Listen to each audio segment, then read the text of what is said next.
Welcome along to Channel 4's The Real Football Fan Show podcast with me, Robbie Lyle, the show that's made for the fans. On today's show, I put Liverpool legend John Barnes on the spot, and also I'm joined in the studio by a Liverpool fan and an Arsenal fan to discuss the big game at the weekend, and what a brilliant game it was.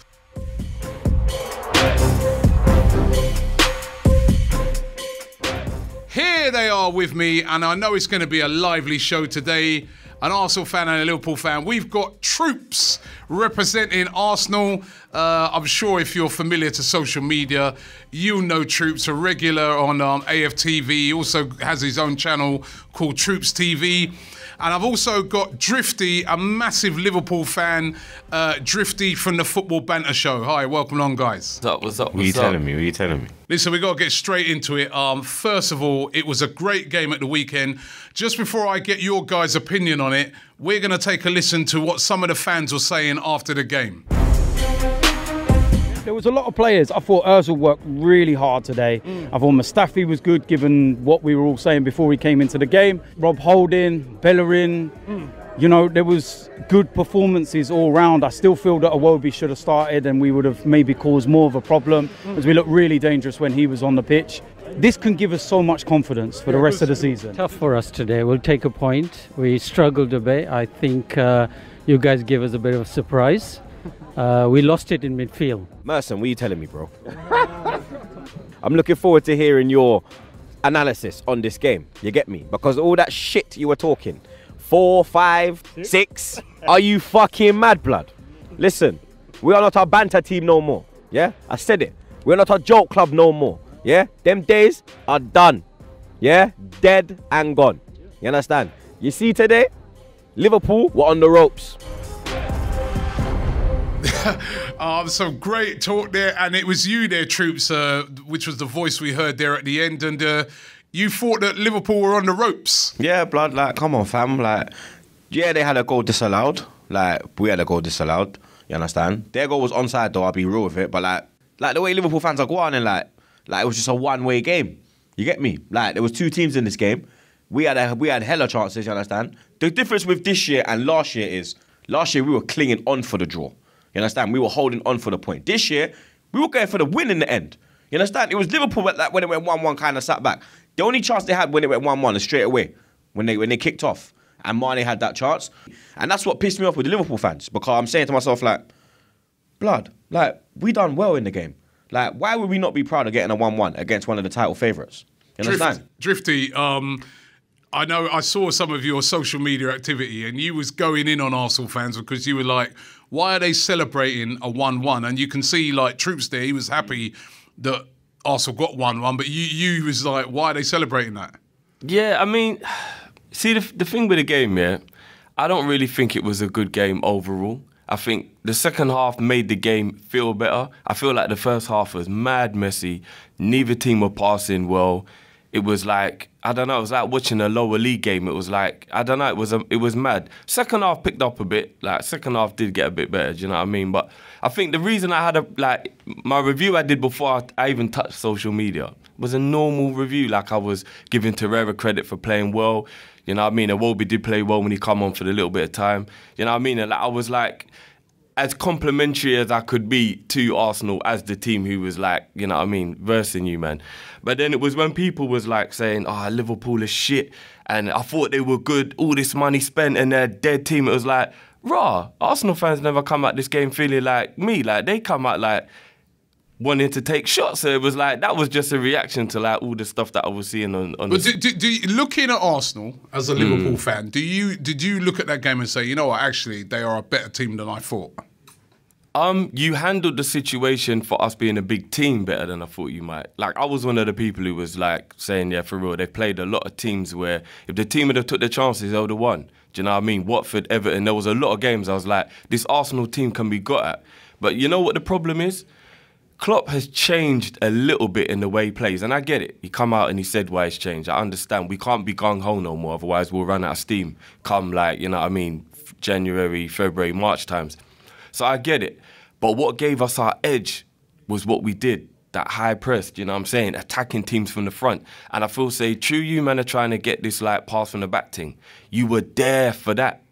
This game alone, he should have went, right, we'll just go back to what we do, go back to type, have up Arsenal from the press, and then after that we'll go back and we'll reserve energy for other games. And he just kept the same kind of chilled. Because one thing, even though you had a lot of the ball, don't get it twisted. Klopp let you have the ball. And not in a disrespectful way. It was a thing like, you're the home team, you man have the ball, we're not going to press, we're going to wait till you come, we've got a sturdy defence now, and we're going to counter you. And we did it. And if we'd have took our chances, we could have won that game quite comfortably. Okay, were you proud of the performance? I heard you on that VT going in on Paul Merson, who before the game had said that he thought Liverpool would thrash Arsenal, probably put 3-4 past them. And you was having a go at Paul Merson there, but you was proud in the end. Yeah, completely proud, blood, because last year, when it went 1-0, if we played them in that predicament, if they scored at that time as well, we would have capitulated, blood. You understand? There's a difference in this team. There's fight, there's desire. Fuck Merson all day.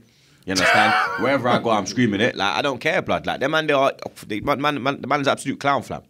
Absolute clown, blood. You understand? He's calling up his ass on Twitter now, trying to get like nice with the fans now, blood. You're dead and gone. You understand? Like Banter era. He's dead and gone as well, blood. It's always like you to hold back. I know. Yeah, fam, you know me, blood. I get straight to the point. You get me? Come on, G. Listen, looking at some of the other games, big win for Chelsea over Crystal Palace. Palace, who played really well against Arsenal last week and got the game back to 1-1. Chelsea were winning. Andros Townsend equalised. But then Chelsea went on to win it by 3-1, and their fans, understandably, after the game, were very, very happy. Let's be honest, the moment Hudson Kovacic came on, everything changed up. We were just that much more smart creatively. The passing was a lot more fluid. First half, especially in the first 10-15 minutes, the passing was dreadful. It was really sloppy from the whole of the back four. Barkley and Kante, who I thought had a little bit of an off day today. What went wrong was game management. Hodgson needs to go. We need a new manager. Who? Anyone but Hodgson. That's a bit harsh, isn't it, Drifty? Roy Hodgson, that fan saying that he wants Roy Hodgson to go. Going to Chelsea's not an easy place. No. And you know what? They're a credit to themselves.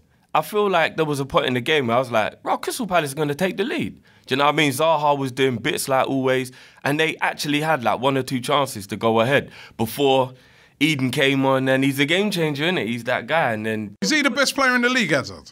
I ask this almost every week, but is he the best player in the league? You know what? There's enough men in the league who I think are on par with him because of their consistency. If you're talking raw talent, nah, he's the best. Do you know what I mean? But if you look at people like De Bruyne, Silva, Aguero, Mane, certain players who are way more consistent, do you know what I mean? Hazard's consistency, he don't last all season. Best player for you, Troopz? For me, the best player is probably De Bruyne. But I say at this moment in time, like, he is the form player, blood. Probably the form player in Europe as well, fam, if you're being honest. Raw talent, 100%. Raw talent, he's in the Ronaldo and Messi bracket, raw talent. Like, the boys next level. Okay, and of course, Manchester City on that De Bruyne thing. 6-1 winners over Southampton. Can you stop Manchester City? No. What? And it ain't, I'm just being real. Like, I want Liverpool to overthrow Man City. I hope they do, and I keep faith. But real is real, and I won't front for the hell of it. Man City is a totally different beast to anything in the league below it. There are a few teams who can chase them. I feel Liverpool can chase. I think Chelsea can chase. I even think Arsenal can chase. That's one of the reasons why I had a problem with Arsenal fans before the game. Everyone can chase them. No one will beat them. It was a good weekend for a couple of the minnows. Huddersfield came off the bottom of the table. They had that 1-0 win over Fulham. Fulham, by the way, are now bottom of the league, and they are struggling. Down. When you consider the amount of money that they spent. Even their manager, fam, like, man's never played like the same defence the whole fucking season, blood. Switched it up again last night, you understand? Huddersfield, like, bossed it, blood. Like, Seri had the most touches last year in the French league, fam, and this year he just looks a shadow of himself, blood. Like, Fulham are going down, they were playing Sessegnon back at left back again. You understand? For me, he's better going forward, but Fulham are in trouble. I think Fulham need to sack their manager, to be honest, still. And Newcastle, big win for Newcastle, and this Newcastle fan was very happy. That win we had, it was just fucking brilliant. Like, it was just like winning like fucking Champions League, basically. That's what it felt like.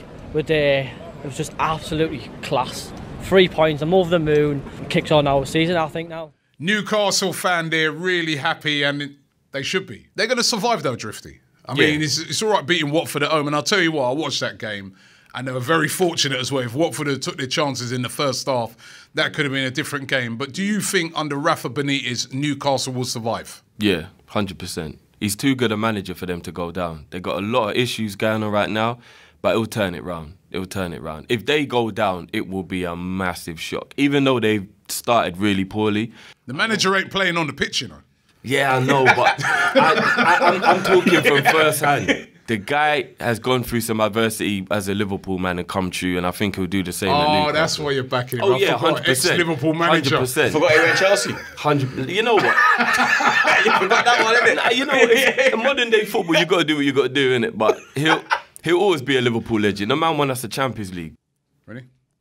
Drifty, I've got to ask you one question, right? Now, Liverpool doing really well, got to the final of the Champions League last season. I know that all the Liverpool fans love Jürgen Klopp, but does he have to win a trophy this season? It's all right having a great team, playing great football. What about the silverware? Does he have to win something this season? I want him to win something this season, but calling for his head if he doesn't, no. Hell no. The guy's got us playing football. The guy's got us in a place that we didn't look like we were going to be at, you know what I mean, towards the end of Brendan Rodgers' reign. So, Is he doing any better than Brendan Rodgers? Yeah, he is. I mean, obviously, Brendan nearly won the league. Well, but we did have a ridiculous strike force that dragged us through that. You've got a ridiculous strike force now. Yeah, we do, but now Man City and Pep are here, and that's the X factor. Like, people got to remember, Pep's on another planet. He's on another planet. Like, I don't understand why people are understanding that. While Pep is at Man City, no one will win nothing. We went out on Saturday and we asked Liverpool fans their opinions on this matter. Does Klopp need to win a trophy this season? It's like any top club, they're there to win trophies, but in modern day football, it's that hard now because everyone's chasing the same goal, everyone's throwing money at it. It's a hard thing to win a trophy, and sometimes when you look back when you're my age, you realise you didn't, when you were winning trophies year in, year out, you just took it for granted. Yeah. But now, Liverpool have gone long enough now. As a big club, they need to win something.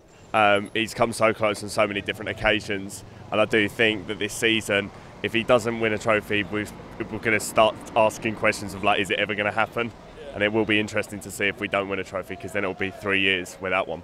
I definitely think as well we need to finish in the top two in terms of the Premier League. But for me, I know we've got a special connection with the Champions League, but for me, it's all about the Premier League. We need a trophy this year. It has to be this year because he's been there 3-4 years now. He's lovely. He's a great interviewer. Everyone loves him in an interview. Fantastic character, but at the end of the day, it comes down to medals at the end. And this year, he has to deliver. He spent a lot of money, and we've not won a trophy for a while. So obviously, Liverpool's history, you've got to keep winning trophies. Which trophy? Ideally, the league. Yeah. If not, Champions League will do. There's probably a chance we might get both. And if we're going to be really greedy, we'll have the FA Cup as well. So you heard the opinions of Liverpool fans there, but you know what? We also spoke to a Liverpool legend. When this word legend is used too lightly nowadays, but this guy is a legend, and that is John Barnes. And you know what? I put some questions to him. First question I put to him was the same question I just asked those fans. Does Jürgen Klopp need to win a trophy this season? I also asked him, how much do you think things have improved for black footballers since his playing days, and which of the current footballers reminds him of himself? This is what he had to say.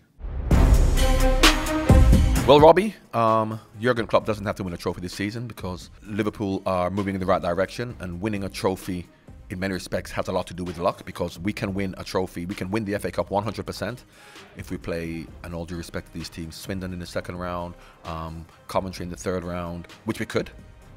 And then in the semi-finals we could play Tranmere, and then in the final we could play Scunthorpe United. Of course you can win a trophy. So to then say we have to win a trophy when you don't know who you're going to play is silly. Arsenal fans said Arsene Wenger needed to win a trophy because they weren't winning anything, as you know, and then he won the FA Cup twice in the last 3 years, and where is he?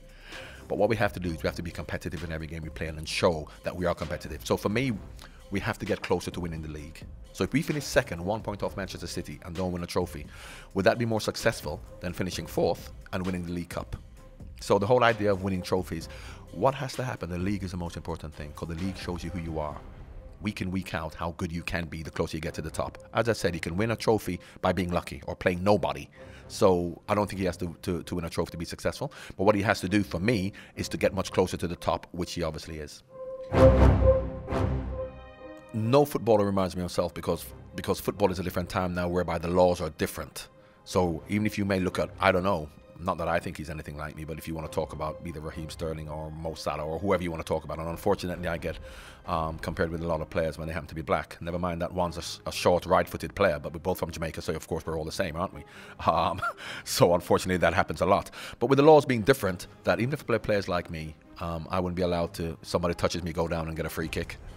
So I don't think any modern player reminds me of me at all. Yeah, there are players who dribble and there are players who do things. So yeah, I don't think the game has changed. Things have improved for black players. First of all, it depends on what your interpretation of improve means. If you mean that they don't hear racist chants on the pitches and there are no bananas coming on the field, it's improved 100%. It's improved immeasurably. But the reality of whether racism has improved, because I don't look at it as just myself against the rest of society, discrimination hasn't improved at all. Overt discrimination has, but unconscious discrimination, which is more important and more prevalent, is exactly the same.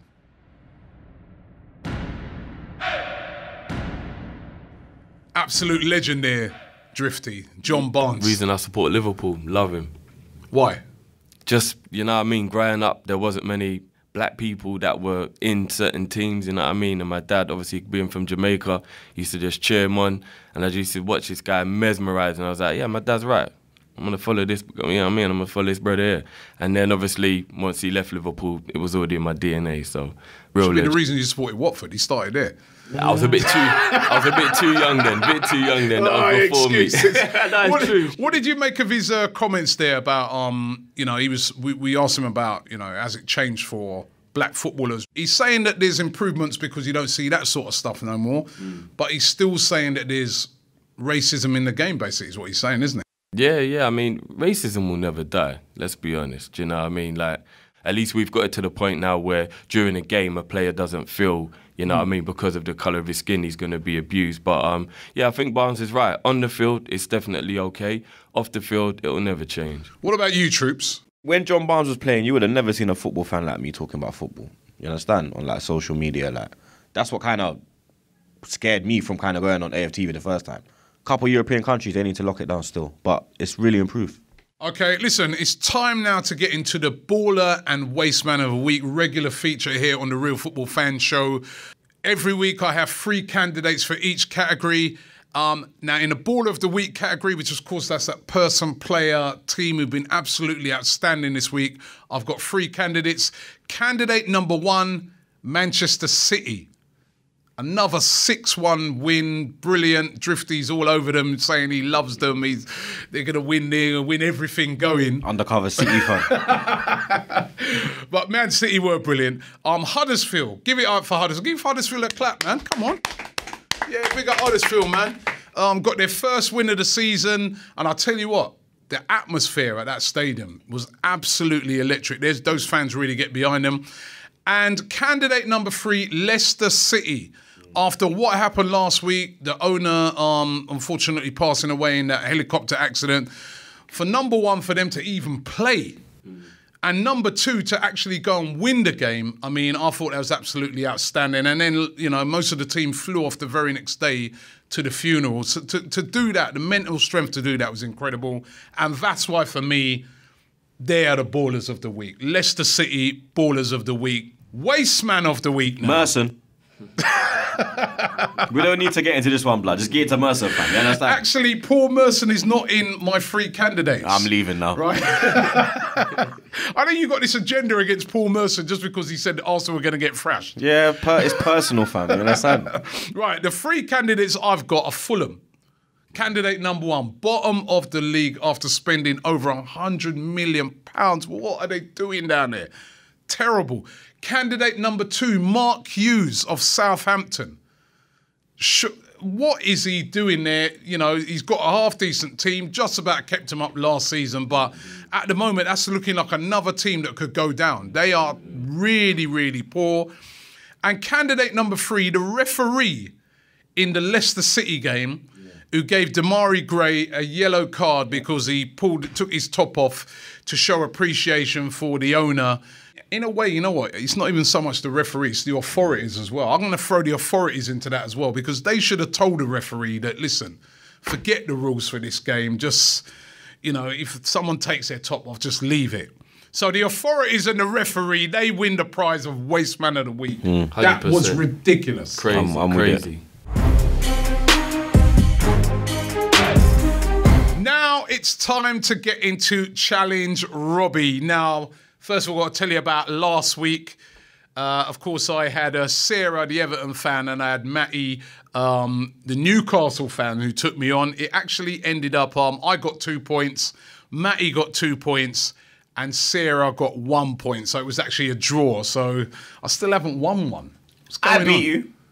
You beat me on it. Yeah, remember that, innit? So I come back again to haunt your clout, you get me? You ain't going to forget that. On the TV I've been show... battering you, blood. Even on AFTV, I've been taking money off your clout. On the TV show, he beat me, and I've never lived it down since. blood. And that's why I'm going to destroy you this week. So what's this, treble or quits? Because we did double, you lost that. So now it's treble, you get me now, you get me? So boy, like... All right, whatever. Keep running up your mouth. Keep running up your mouth. You get me? All right, listen, we've got 3 games. You know the rules. We have 3 games that we look at. Games that are coming up this weekend.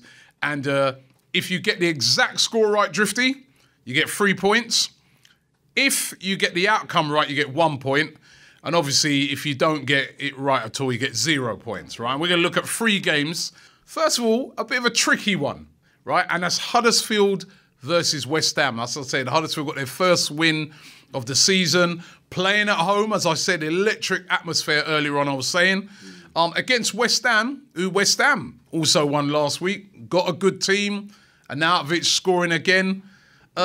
Drifty, what do you reckon? This is a really difficult one. That's why I real. chose it, man. The one thing I love about Huddersfield is they've never lost their principles no matter what they're doing. They ball. They don't care if they're losing. They don't care if they've lost 3 in a row. They ball. And that's one of the things I love about them. So I think this game might have draw written all over it. I think maybe a high-scoring draw, like a 2-2. No. I feel like if West Ham are at home, I'd go over West Ham win. I think because Huddersfield are at home, I think West Ham aren't going to lose the game, but I don't think they'll win. So 2-2. 2-2. Troopz. 2-1 Huddersfield. They just won Monday, yeah? Home. They're playing again, home. Do you know how gassed they're going to be, blood? I also think they're going to keep that momentum going at home as well. You're just scared, so you're copying me, innit? No, I'm not copying you. Because I'm not copying you because I don't think they'll get 2 because they've only scored 1 goal at home this season. Even that goal the other night, that was an own goal. They don't score enough goals. They hit the post about 10 times though, blood. So actually, you know what? No, I'm not even going to go with you. I'm going to go for this being a draw. 1-1. 1-1. 1-1 draw. Huddersfield don't score enough goals to beat West Ham. 1-1, right? Next game, Arsenal versus Wolverhampton Wanderers. Now, Wolves started the season on fire. They were playing brilliant football. The wheels have fallen off recently, though. What's that? 3 in a row. They lost to Tottenham last week, losing by 3 goals to 2. Up against Arsenal, still unbeaten Arsenal on that unbeaten run. They've only lost 2 games this season, but they've been on that big unbeaten run. Of course, they got the draw at Liverpool. Troopz, outcome. 3-0 Arsenal. 3-0. Clean sheet this week, blood, you understand? Drifty. Arsenal will win 3-1. Somehow they'll just get a goal, where it'll be a consolation goal. Or they may take the lead and you lot just come back and score 3 goals. Because I know you go behind a few times and then come back. Wolves are a good team. And, yeah, they are. You know, they score goals. At home mainly, though. Yeah, at home mainly. They've done it well away from home, though. Yeah, and I think Arsenal are going to draw a lot of confidence from that result they had the other day. And I think they might tighten up. Might be a bit tighter in defence after that game. I'm going to go for Arsenal winning this by 2-0. A few weeks ago, I might have gone for a draw in this because Wolves were playing so well, but I think their confidence is a little low now and they know they need to get something out of the game. So 2-0. The final game, that I'm going to ask your opinions on is a massive, massive game, possibly the biggest game of the season so far. It's Manchester City versus Manchester United. Troopz, what do you think of this one? I mean, you know what? To be fair to Man United, they step up when they play against Man City. We saw that last season. Yeah, only because the league was on the line. You get me? When they went to Old Trafford, they got spanked. Year before that, they got spanked at Etihad. Year before that, they got spanked at OT. This year, they're getting spanked again, blood. I think United will score. It's a derby, so they'll be pumped. I'm going 4-1 City. 4-1? Yeah, 4-1 City. 4-1 to Man City. 4-1 murder. They're playing Man United. They're not as bad as you think. On business, blood. 4-1. Mourinho's holding corn. 4-1, blood. 4-1. All right, blood. Drifty. I hope Troopz is right. 4-1, I'm telling you. Says a Liverpool fan. Hater. Do you know what? Real talk. It feels real weird this week because I need Man U to do me a favour. It's two teams you hate though, innit? Because they're both Manchester, innit? So it's like who's the better of the two evils? You know what them ones like? Chelsea, Tottenham, like. So I'm gonna put it in the universe. It's gonna be a draw. That's what I need out of this game. So I'm gonna put this in. You know what I mean? Like, to be fair though, Man United have kind of got a bit better over the last 3 weeks. I still think Mourinho's on the way down, but they have kind of improved. I think playing Sanchez through the middle was a smart move. He should have done it time ago. I don't know why Lukaku's been playing up front in them Timberlands. Boot cuts, you know what I'm saying? So, but then again, he might bring in Lukaku because he trusts him in it. I'm going to go 1-1. I can't see Man City losing this. But I do think it will be tighter than what Troopz is saying. It's not going to be a 4-1 game. 2-0 to Man City. They're just too strong at the Etihad. Man City to win 2-0. Now, guys, you know what? Before we go, I wanted to ask you guys about this Super League. I don't know if you guys seen this week, but it came out that some of the top clubs in Europe have been in discussions about a breakaway Super League, which have teams like Bayern and Real Madrid. Arsenal were talking, apparently, Man City, PSG. I mean, basically to form a league that would incorporate the biggest teams around Europe. How would you guys feel about that? I mean, do you like it as it is, you know, playing Premier League teams in the UK, in England, week in, week out? Or would you fancy a bit of, you know, travelling over to Bayern and the week after that you play Barcelona? What's your view on it, Drifty? First of all, the clubs really need to realise people ain't got money for that, for a start. Like, imagine if every single normal week game was Germany, Italy, Spain. Like, what the fuck? Like, that would just be mad. It's hard enough to get back from Liverpool. Real talk, you know what I'm saying? Like, certain time, if you go Liverpool game as a 5:30 kickoff, you're getting home at like 2 in the morning. You know what I mean? Like, crazy. So that, just thinking about the fans, no, hell no. I'm traditional, man. Keep it how it is, man. Like, we got Champions League for them, you know what I mean, type of scenarios. I get the dream of this Super League, but it's not feasible, man. It's not logical. What about you? What about you, Troopz? Super League? No, I'm not with it. I ain't with it at all, blood. Playing Real Madrid, then the following week you got Bayern. Nah, man. Then you got a PSG. It's glamorous, isn't it? And it's all high-level games, isn't it? Nah, but you take away, like, going to, like, Aldershot away. Them kind of Sutton away. You understand? Yeah, but you can still go to those places in the FA Cup. Nah, because you can't. It's literally, you're in that league. You don't play no other games. You're out. You can't play Champions League. You can't play Europa. You're in that league. No one gets relegated. You can only play the teams in that league. You are not involved in no other part of football. So you're taking away Sutton away. You understand? Look at that experience we had, blood. You're going to take out that, like, you understand? You're going to, like, you can't, fam. Like, it's fun. It would be cool, like, yeah, Bayern away, then Napoli away, but hella peas, fam. You understand? Like, and with the Brexit thing as well, you might have to get visa on top of that now. You understand? So, like, the whole thing's blood. Like, leave it how it is. I didn't think of that, actually. Yeah, like, if it's not broken, you don't fix it. You get me? So you're both against this Super League? Fully against it. Yeah, fully. Keep it traditional. Yeah. Keep it traditional. Like, come on, man. Like, look at the lower league teams when they can get promoted. You understand? Come to the Emirates. That's their dream. You're taking away their dream, blood. That might be the only time they come to play at a ground like that. You get me? So keep it as it is, fam. It'll be mad. It's a pipe dream, innit? Yeah, real talk. It's just their money, man. If they can mash off it, they'll do it.